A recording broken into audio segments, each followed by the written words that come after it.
Imagine you're 14 years old and someone takes you from your bedroom while your little sister lies only feet away.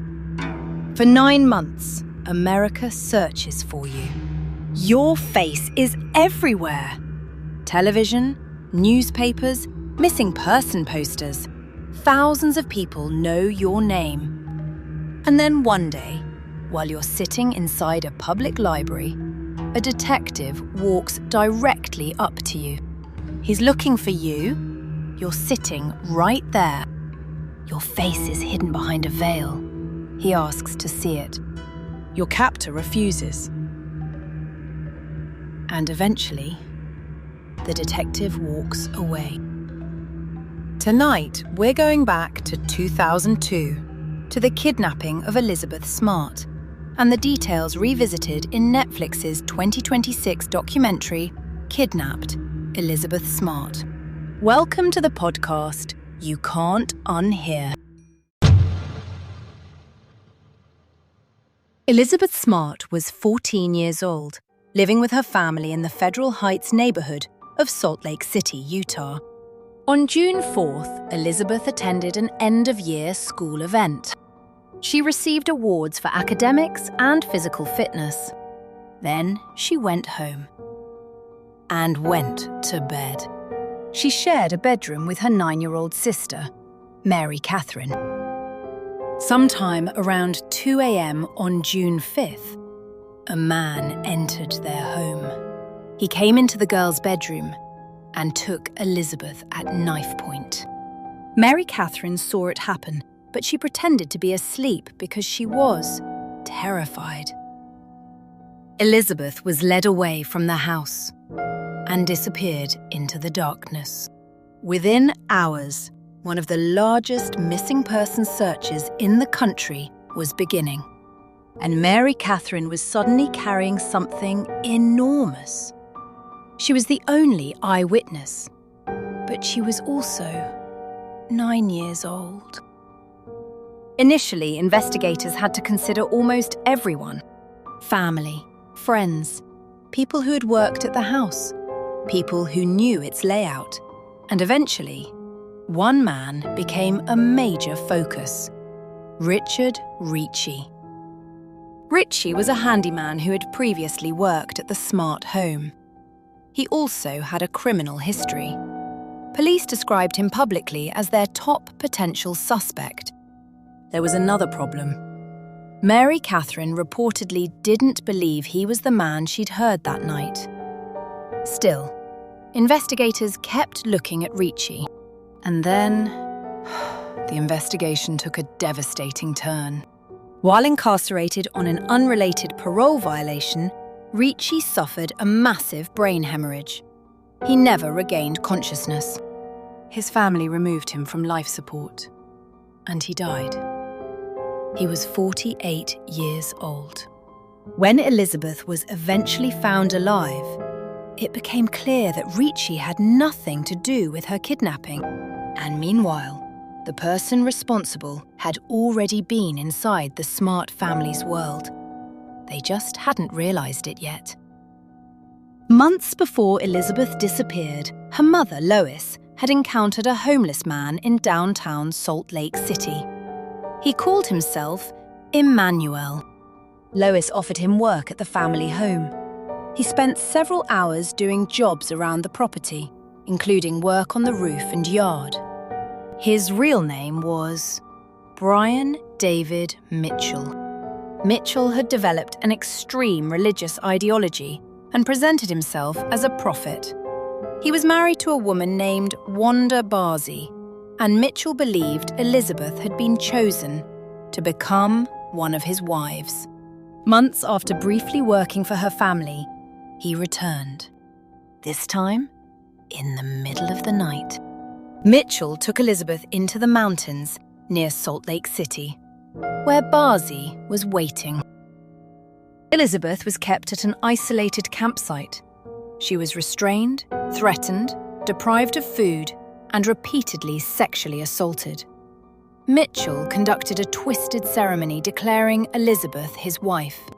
She was 14. He also threatened her family. Elizabeth later testified that Mitchell told her she would be killed if she tried to escape.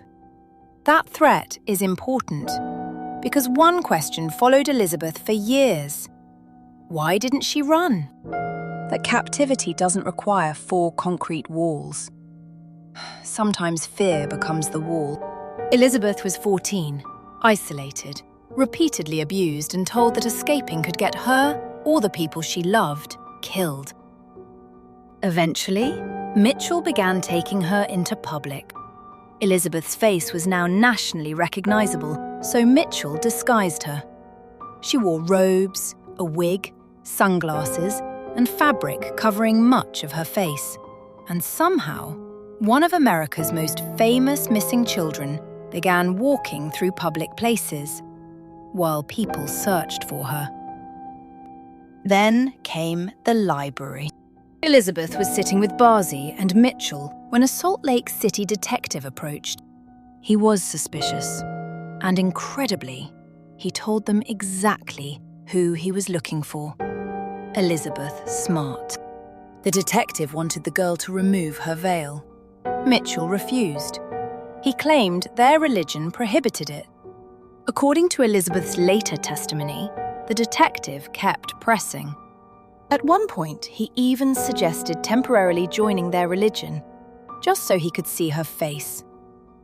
Meanwhile, Barzee squeezed Elizabeth's leg underneath the table. Elizabeth understood the warning.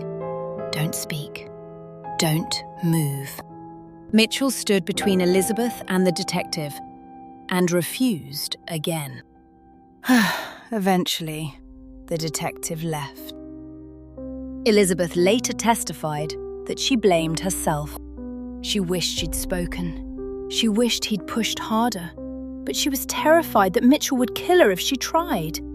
She had just come agonizingly close to freedom, and nobody knew it. Back home, Mary Katherine hadn't forgotten the voice from that bedroom. Months passed. Then, in October 2002, something clicked.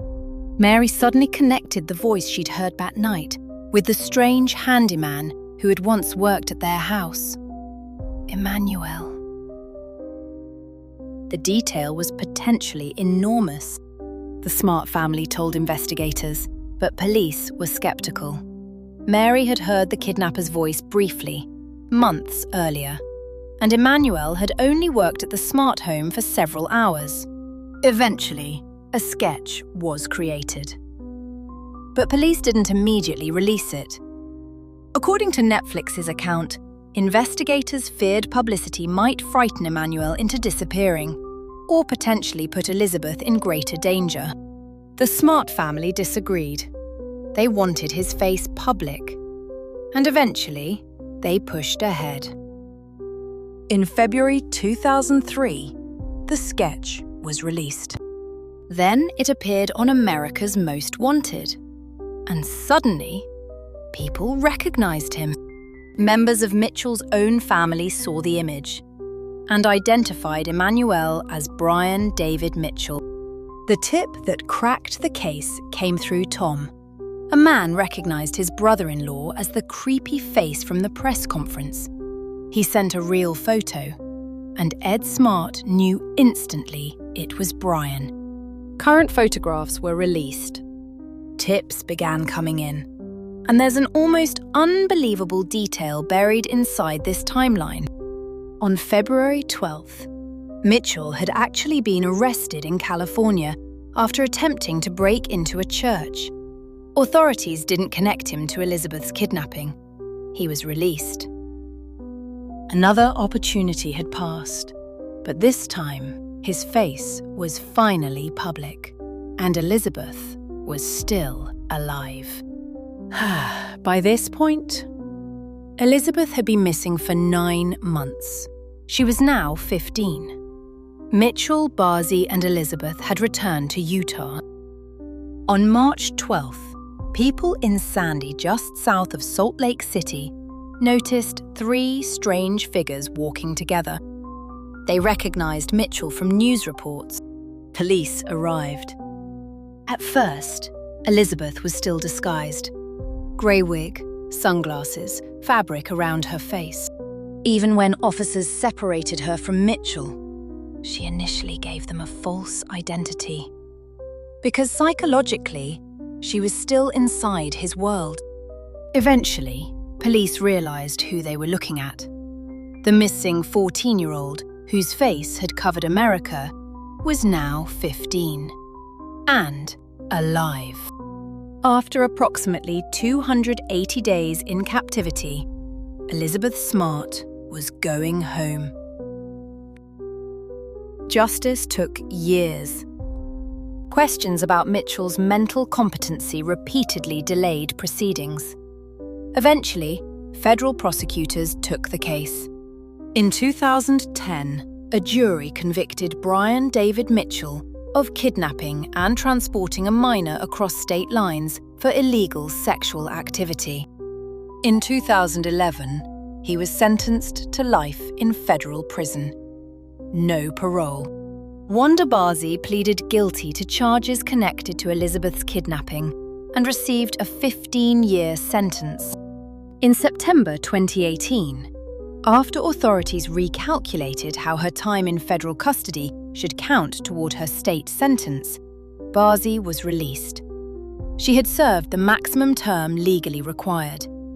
Elizabeth publicly expressed concern about her release, because Barzee wasn't simply standing nearby during those 9 months.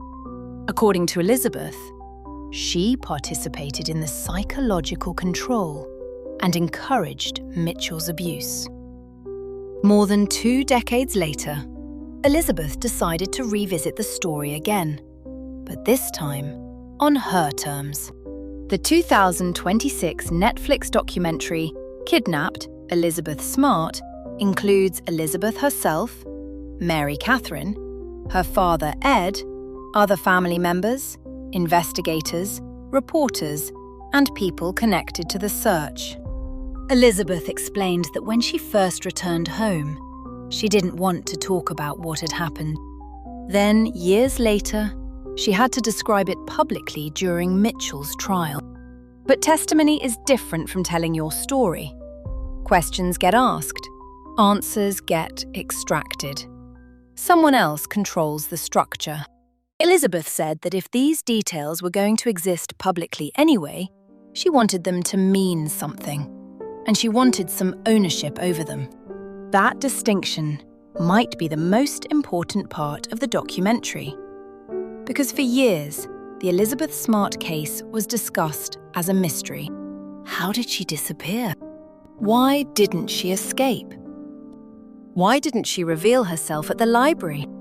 How did investigators miss Mitchell?